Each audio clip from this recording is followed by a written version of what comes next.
साथियों नमस्कार, मैं आपका मित्र के पांडे पंचांग देखना सीखे तथा ज्योतिष बने चैनल में हार्दिक स्वागत करता हूं। आप प्रतिदिन के तिथि नक्षत्र योग का मान द्वादश लग्न घंटा मिनट में विवाह मुहूर्त, उपनयन मुहूर्त, वधु प्रवेश मुहूर्त या अन्य किसी प्रकार के मुहूर्त की विशेष जानकारी के लिए तथा कुंडली का अध्ययन करने के लिए पंचांग देखना कैसे सीखे तथा अन्य समस्याओं के लिए दिए गए नंबर पर व्हाट्सएप मैसेज कर सकते हैं। आज हम लोग देखते हैं, अपने विषय की ओर चलते हैं। विवाह के शुभ नक्षत्र कैसे देखें। आप पंचांग के माध्यम से आप विवाह के शुभ मुहूर्त को, शुभ नक्षत्र को कैसे देखते हैं, उसके तरीके क्या हैं, इसके बारे में हम लोग चर्चा करते हैं। आप लोग देख रहे हैं कि यहाँ पर जो कुल 27 नक्षत्र होते हैं उनका वर्णन यहाँ पर लिख दिया गया है और आप लोग भली भांति पूर्व से जानते हो कि इन 27 नक्षत्र में ही सभी मुहूर्त के नक्षत्र होते हैं, जिसे हमें जानकारी कर लेनी अति आवश्यक होती है। तो यहाँ पर देखते हैं, अश्वनी, भरणी, कृतिका, रोहिणी, मृगशिरा, आद्रा, पुनर्वसु, पुष्य, अश्लेषा, मघा, पूर्वा फाल्गुनी, उत्तरा फाल्गुनी, हस्त, चित्रा, स्वाति, विशाखा, अनुराधा, ज्येष्ठा, मूल, पूर्वाषाढ़ा, उत्तराषाढ़ा, श्रवण, घनिष्ठा, शतभिष, पूर्वा भाद्रपद, उत्तर भाद्रपद और रेवती। ये 27 नक्षत्र होते हैं। इन 27 नक्षत्रों में हमें देखना होता है कि विवाह के कौन से शुभ नक्षत्र होते हैं। तो ये ध्यान देने योग्य बातें हैं। पहले इस पर ध्यान दें। इन 27 नक्षत्र में 15 नक्षत्र जो होते हैं विवाह के लिए गए हैं, यानी विवाह के मांगलिक कार्य के लिए लिए गए हैं। इनमें 4 जो हैं वह मध्यम बताए गए हैं और 11 जो हैं वह शुभ बताए गए हैं विवाह कार्य में। अब रही बात कि 4 जो हैं वह कौन कौन से मध्यम हैं और 11 कौन कौन से शुभ हैं। तो आप ध्यान दें, पहले हम लोग चर्चा करते हैं 15 नक्षत्र के बारे में। अश्वनी, रोहिणी, मृगशिरा, जो 9 का चिन्ह लगाया हुआ है वही जो है विवाह के नक्षत्र होते हैं। मघा, उत्तरा फाल्गुनी, हस्त, चित्रा, स्वाति, अनुराधा, मूल, उत्तराषाढ़ा, श्रवण, घनिष्ठा, उत्तरा भाद्रपद और रेवती।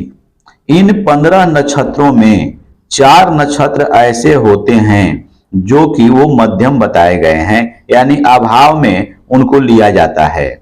जैसे अश्वनी, चित्रा, श्रवण और घनिष्ठा, ये 4 नक्षत्र जैसे यहाँ घेर दिया गया है।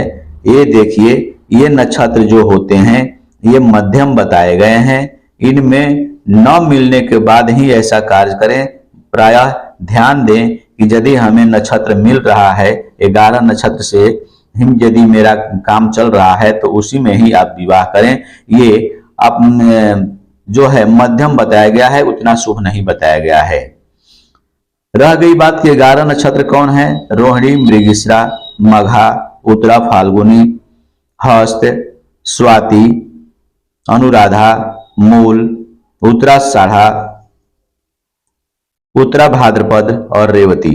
ये 11 नक्षत्र जो हैं विवाह कार्य में शुभ बताए गए हैं। कुछ बातें और भी हमें ध्यान दे लेनी चाहिए।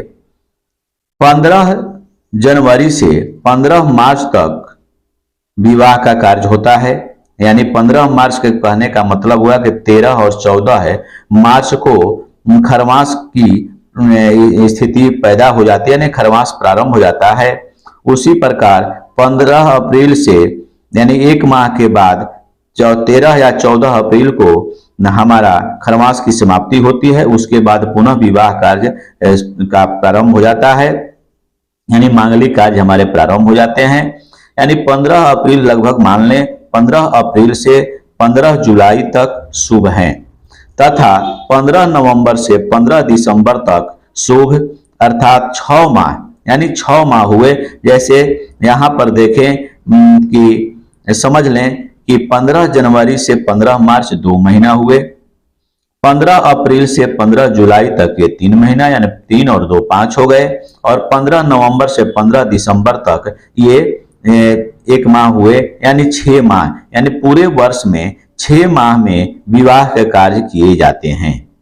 अब हम लोग एक उदाहरण के साथ चलते हैं कि हम लोग विवाह के शुभ नक्षत्र कैसे निकालें, कैसे देखें। तो हम लोग आज देर अपने विषय पर फिर चलते हैं। यहाँ पर पंचांग के माध्यम से सीखने की कोशिश करते हैं। ऋषिकेश पंचांग आप लोगों के सामने रखा हुआ है। आप जिस मास में विवाह करने जा रहे हैं, मांगलिक कार्य करने जा रहे हैं, उस पक्ष के, उस माह के पक्ष पर चले जाएं, उस पेज पर चले जाएं। जैसे हम लोग यहाँ चले आए, जैसे देखें यहाँ पर वैशाख शुक्ल पक्ष है। वैशाख शुक्ल पक्ष में ज्यादा आप दिमाग न लगाएं, हल्का सा ही दिमाग लगाने पर आप समझ जाएंगे। जो हमारे जानकार सब्सक्राइबर हैं या नए व्यूअर जुड़े हुए हैं, वो कृपया ध्यान दें। उनको यह देखना होता है, ऊपर में ही, ऊपर की पंक्ति में ही लिखा हुआ रहता है अंग्रेजी की तारीख। यहाँ देखिए तिथि दिया हुआ रहता है, यानी प्रतिपदा से यहाँ पर पूर्णिमा तक, यानी वैशाख का महीना है। तो यहाँ पर 15 दिन की पक्ष है। यहाँ पर अंग्रेजी तारीख 21 अप्रैल से 5 मई तक का है। तो यह समझ जाते हैं कि हाँ, हम इस तारीख को, इस महीने की इस तारीख पर हमको जाना है। अब रही बात कि हम इस पेज पर देखेंगे कि विवाह के मुहूर्त हैं कहाँ। ठीक दाहिने तरफ यहाँ पर विवाह मुहूर्त का एक सारणी बना हुआ है। इसी सारणी में हम लोगों को देखना होता है। जैसे मान लें हम लोग थोड़ी देर के लिए एक ही उदाहरण लेकर समझ लेते हैं। तिथि चतुर्थी, गुरुवार, रात में 9:05 के उपरांत स्वात्याम मृत्यु बाण समस्त यहाँ पर दिया हुआ है। मान लीजिए यहाँ पर मृत्यु बाण है, ये तो सही बात है, लेकिन हमें ध्यान देना होता है कि स्वाति नक्षत्र, क्या हमें स्वाति नक्षत्र, हम लोग आज चर्चा कर रहे हैं मृत्यु बाण यानी भाद्रा के बारे में चर्चा नहीं कर रहे हैं। यहाँ पर आप लोगों को मैं समझाना चाहता हूं कि नक्षत्र को कैसे देखेंगे, कब से प्रारंभ है और उसका कब समाप्ति हो रही है। तो हम लोग पहले नक्षत्र के बारे में ध्यान दें। स्वाति नक्षत्र यानी स्वात्याम का मतलब स्वाति नक्षत्र हुआ, जो कि हम लोग अभी पीछे देखे हैं कि स्वाति में विवाह कार्य होते हैं। तो स्वाति नक्षत्र के लिए हमें चतुर्थी तिथि को यहाँ जाना होगा। चतुर्थी तिथि देखिए गुरुवार है। यहाँ पर चतुर्थी तिथि रात में 10:58 पर स्टैंडर्ड टाइम यहाँ दिया हुआ है, समाप्त हो रही है। यहाँ पर हम लोग को नक्षत्र के बारे में चर्चा करना है। तो चित्रा यहाँ पर देखें, स्टैंडर्ड टाइम रात के 9:05 तक चित्रा की समाप्ति हो जा रही है, यानी 9:05 के बाद स्वाति का प्रारंभ यहाँ पर हो रहा है। यानी 9:05 के बाद हमको स्वाति नक्षत्र, विवाह के जो शुभ नक्षत्र हैं वो यहाँ पर मिल जा रहे हैं।